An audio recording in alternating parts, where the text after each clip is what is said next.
Support comes from the City of Tucson and Tucson Water Department, encouraging Tucsonans to be responsible Sonoran Desert dwellers. Learn more about Tucson's water-smart traditions and efforts to keep Tucson sustainable at TucsonWaterRunsDeep.org. The following is an AZPM original production. We're sitting in a car in front of the Mark Wilmer pumping plant on the southern edge of Lake Havasu.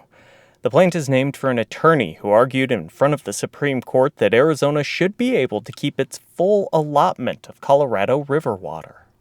This facility pulls much of Arizona's allocation of the Colorado River out of the reservoir and pushes it into the Central Arizona Project. The catch? In between are the Buckskin Mountains. So 6 pumps push the water up 800 feet at a pace that could fill an Olympic-sized swimming pool in under 30 seconds. From there, it travels down 336 miles of canals, more pumping stations, and other infrastructure, where it feeds everything from farm fields to the state's 2 largest metro areas. This is Tapped, a podcast about water. I'm Zach Ziegler. And I'm Christopher Conover. The bill to start work on the CAP was signed by President Lyndon Johnson in 1968. Work began in 1973 and took about 20 years to complete. As the future of Arizona's share of the Colorado River is debated, what does that mean for the state's largest water infrastructure project?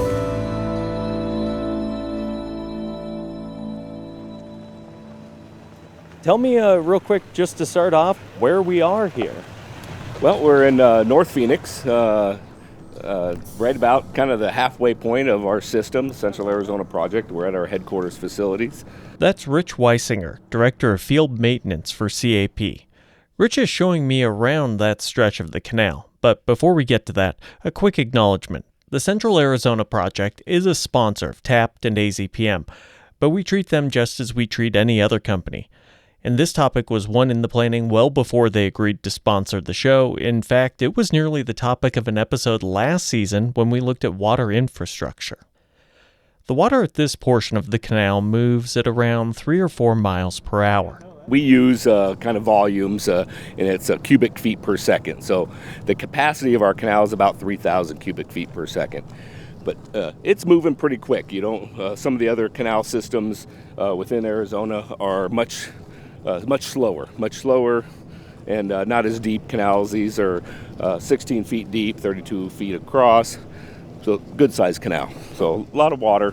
When you're talking about the amount of water we move from the start of our system, it's about today, as we look at that, just under 1 million acre-feet of water a year that will move along this system. 1 million acre-feet, that's about 325 billion gallons, enough to cover the state's household water usage for a year and 3 months. Getting to that point where the CAP was moving that much water took decades, with the starting point happening in a piece of legislation you heard about in the first episode of this season. So 1922, the Colorado River Compact was created that basically divided up the states, or divided up the allocation of the Colorado River. It created the upper and lower basin. Fast forward many years, lots of negotiating and lots of, we'll call it fighting over water. In 1964, I believe, Arizona's portion was finally ratified, and that was 2.8 million acre feet. That was the first agreement that benefited Arizona. That was just to get access to the water, right? That 2.8 million acre feet for Arizona. Needed some way to bring that into Central Arizona. So we didn't have an infrastructure. So in 1968, Lyndon Johnson, President Johnson at the time, signed the Colorado River Basin Act, which authorized the building of the CAP.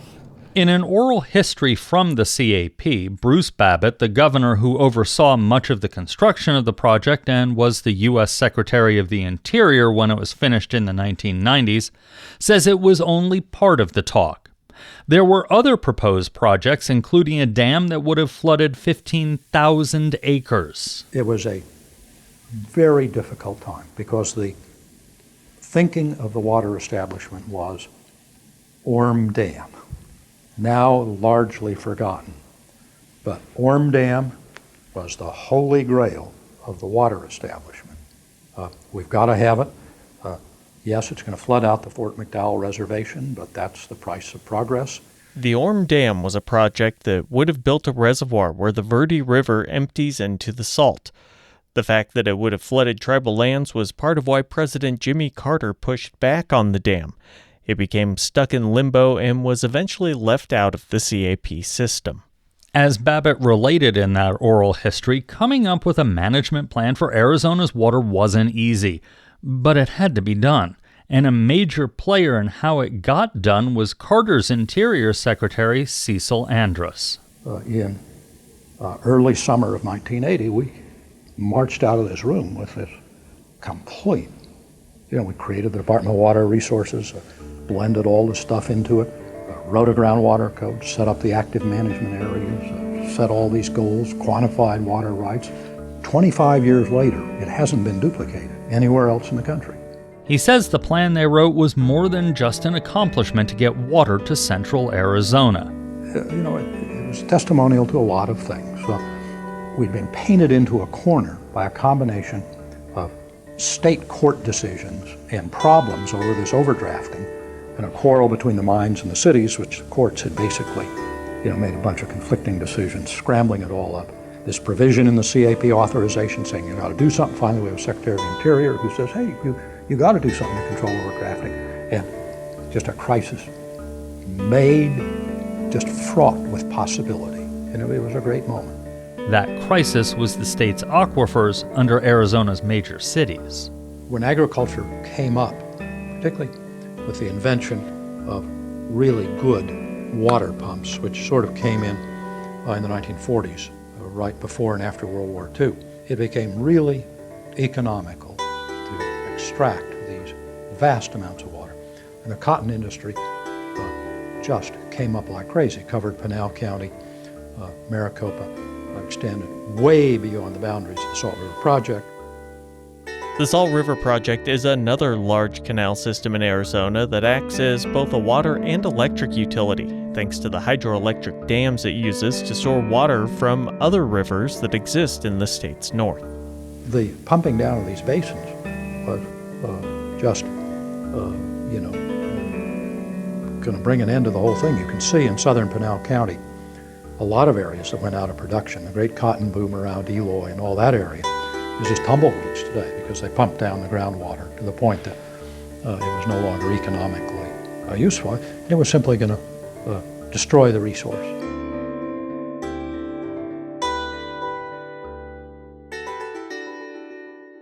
Most of the water on the river goes to agricultural use. That's T.R. Witcher, a contributor to Civil Engineering magazine, where he wrote an article about the CAP. Carving up 190 miles of the desert, and then, you've got 174 miles of concrete-lined open channel. You've got tunnels. You've got pumping plants. They had to take water out of Lake Havasu and, somehow lift it up 824 feet. 66,000 horsepower pumps. I mean, just getting the water up to get it into this long channel. And that was only one of the channels. You still had the aqueduct to get into 57.5 mile, the Fannin McFarland aqueduct that carries water southeast of Phoenix. And then the Tucson aqueduct, 87 miles, bringing water into Tucson. And as the CAP's Rich Weisinger says, that work wasn't cheap. This was built by the federal government, the Bureau of Reclamation. The Central Arizona Water Conservation District was created to operate and maintain the system and to repay it. So it was, $4 billion initial cost, that's $1973. And we have a repayment of about $1.6 billion to the federal government for that. And keeping it going isn't easy either. Nothing in that system that comes off the shelf. That's Bill Wheeler, a Tucson area civil engineer who served as the executive director of the Central Arizona Project Association until 2003. He gave an oral history to CAP. It's all designed from scratch because it's bigger and more complex than anything that is in the hardware store on the shelf. Because of the one-of-a-kind nature, Rich says, almost everything that goes into fixing the CAP has to be custom-made.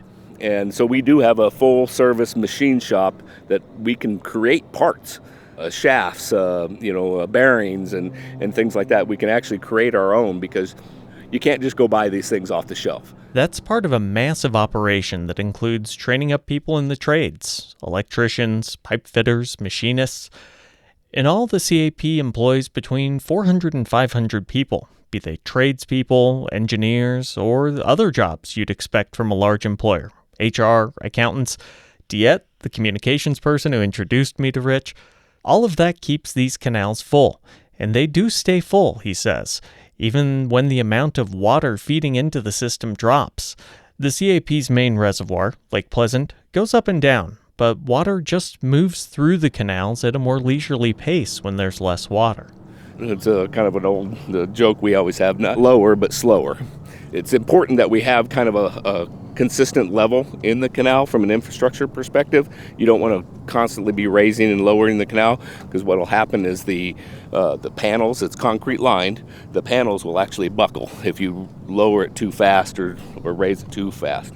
We have to be careful of that. So the idea for our operators is to manage that flow with a series of strategically placed check structures, big gates that regulate the water flow. So as a customer downstream maybe doesn't take water, they can continue to regulate the flow so it maintains that level in the canal.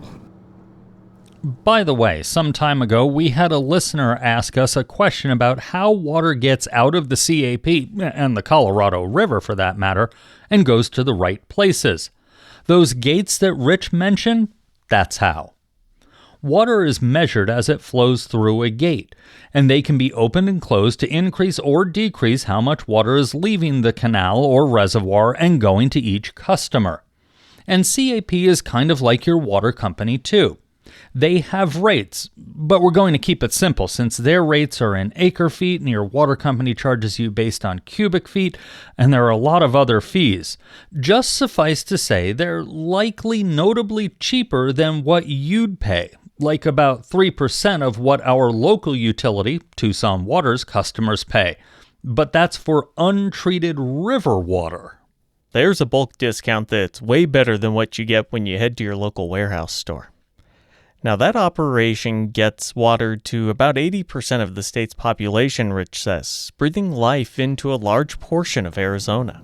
Well, water is kind of a lifeblood of the desert, right? And we wouldn't be here, I think, without the Central Arizona Project.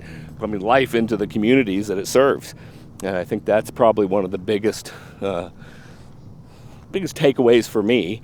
The benefit it has. I know ASU did a study quite a few years back of the economic impact that the CAP has had to the valley, and I'd be remiss to tell you numbers right now. But we can, right after the break. New from the Embedded podcast. Female athletes have always needed grit and talent. But for decades, they've also needed a certificate. There was chit-chat about, is that really a woman? And even now, they're still being checked and questioned. Their story is the newest series from CBC and NPR's Embedded. It's called Tested. Listen wherever you get your podcasts. This is Tapped, a podcast about water. I'm Zach Ziegler. And I'm Christopher Conover. Just before the break, we heard about a report from Arizona State University that studied just how much the CAP has helped Arizona's economy. That report came out in 2019 and looked at the 20 years of construction, the water it delivered from 1993 to 2017, and the operations of the company from 2011 to 2017. It estimates that the CAP has contributed $2 trillion to Arizona's gross domestic product in that nearly half-century time frame. At the time the canal began operating, about 3/4 of the water it was delivering went to a single industry: agriculture. Like Bruce Babbitt said earlier, it breathed life into the cotton industry. For decades, Pima cotton, grown in Pima County, was known for being among the highest quality varieties. And then there's alfalfa.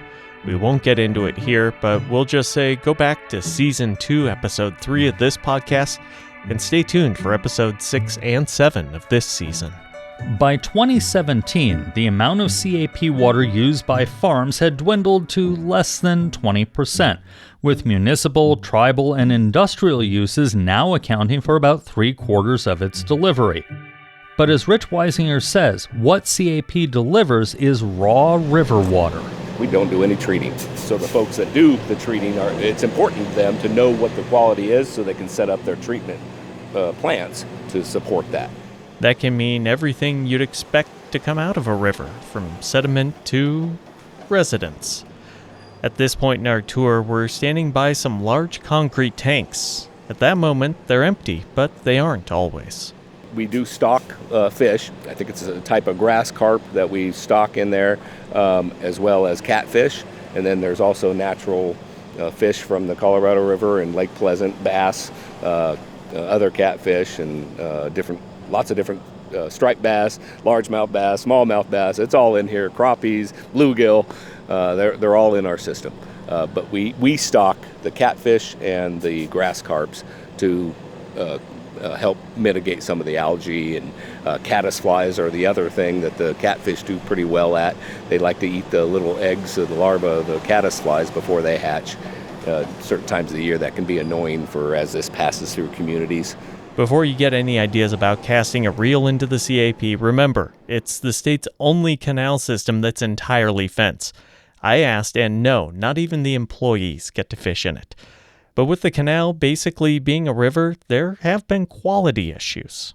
In the late 1980s and early 1990s, when the CAP began serving residential customers, journalist T.R. Witcher points out people noticed something, particularly at the southern end of the system. In Tucson, as soon as they changed the system from groundwater to cap water, residents in older parts of the city were complaining that, the water was foul colored or smelled bad.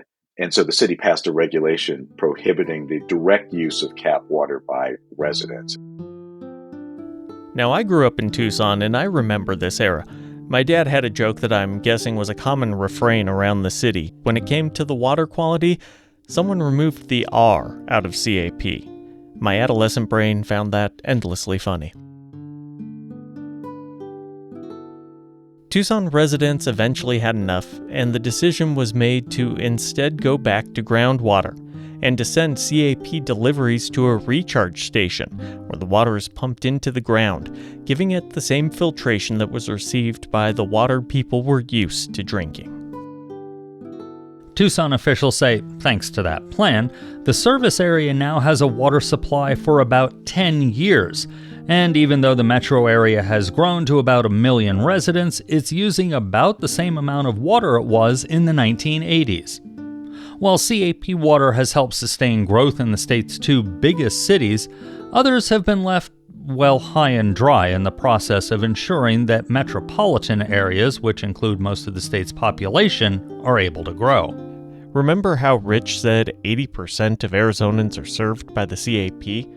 When Bill Wheeler recorded his oral history in 2003, he said the next big concern was that other 20%. The CAP was part of the solution that has let Arizona's population grow in the Phoenix and Tucson areas, but he's concerned about those outside of CAP's reach. Prescott, Flagstaff, Payson, Sierra Vista, Nogales, these areas still have big problems. Cottonwood, even with the Verde River running through Cottonwood, still has major problems because SRP has claims on some of that water that otherwise Cottonwood would like to divert. There are very heavy problems of balancing the water supply around the state and of taking care of future growth. All of those areas, and many others, rely on aquifers, which by nature are slow to recharge and quick and easy to drain. Bill was talking about growth concerns back when Arizona had about 5.5 million people. The most recent census estimates have that number at almost 2 million more people living in the state. T.R. Witcher, who lives in another fast-growing Colorado River community, says he wonders if the future in places like Arizona is concerned about how we continue to grow while remaining smart with our water use. I talked to a water manager here in Las Vegas a few weeks ago at an evening talk or some such. And he said, this community, Las Vegas, they're trying to be more proactive now about identifying businesses. Everybody's looking for growth and, jobs and whatnot. But identifying businesses that are not water intensive. For years, Arizona, just like Las Vegas, has been very outspoken about being open for business. But TR wonders if that could soon be a thing of the past. So now it's an interesting moment if we've reached the point where we have to say, this business, yes, we want to encourage you to come because you are not using that much water. This business here, I don't know how that works. If you just make it regulatorily so difficult that, certain businesses just decide that this isn't the place for them, or whether you just cross your fingers and hope that they, that they pick some other community. Bruce Babbitt said the first discussion may have to be about the biggest user of CAP, or any water in the state, agriculture. It's inevitable, if we're going to have a balanced water supply, that there'll be a continuing transition from agriculture into urban uses. And the only question is how we manage it, consistent with meeting, reasonable expectations of the agriculture sector, pricing water appropriately, setting up mechanisms to make the transfers in a fair and equitable way. But that gets further complicated when you look at Arizona's water laws.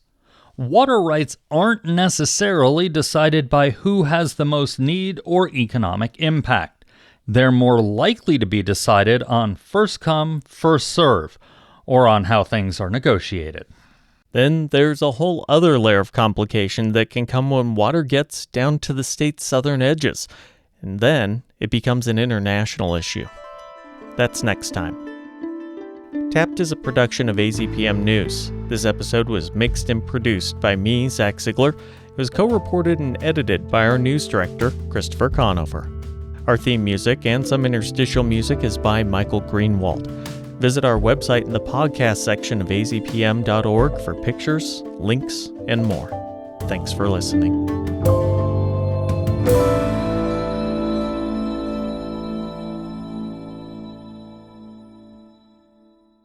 AZPM podcasts are made possible in part by donations from listeners like you. Learn more at support.azpm.org. Thank you.